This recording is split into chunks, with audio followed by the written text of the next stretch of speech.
Welcome back. સમાચારમાં આગળ વાત કરીએ। રાજકોટ પોલીસની ક્રાઇમ બ્રાન્ચને ઓર્ગેનાઇઝડ ક્રાઇમ સામે મોટી સફળતા મળી। રાજકોટમાં નોંધાયેલા ગુજસીટો ગુનાનો કિંગપિન અને લાંબા સમયથી ફરાર મુખ્ય આરોપી અલ્તાફ ઉર્ફે 6 આંગળી આખરે પોલીસ સકંજામાં આવી ગયો છે। ગત 18 મેના રોજ અલ્તાફ 6 આંગળી ગેંગના 6 કુખ્યાત આરોપીઓ સામે ગુજસીટો હેઠળ કડક ગુનો દાખલ કરાયો હતો।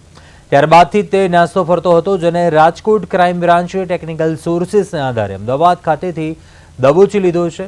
જ્યારે કુખ્યાત આરોપી અલ્તાફની સામે અગાઉ હત્યાનો પ્રયાસ અને ખંડણી જેવા ગંભીર 12 જેટલા ગુના નોંધાઈ ચૂક્યા છે, જ્યારે 7 વાર તેની સામે પણ પાસા હેઠળ કાર્યવાહી થઈ છે। ધરપકડ બાદ નામદાર કોર્ટ દ્વારા આરોપી અલ્તાફના 10 દિવસના પોલીસ રિમાન્ડ મંજૂર કરાયા છે, કે જેથી ગેંગના અન્ય નેટવર્કનો ખુલાસો થઈ શકે।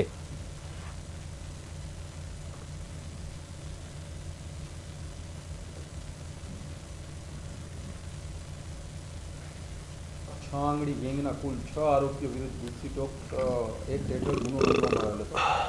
આ ગુનાના 5 આરોપીઓને અગાઉ પકડવામાં આવેલ હતા।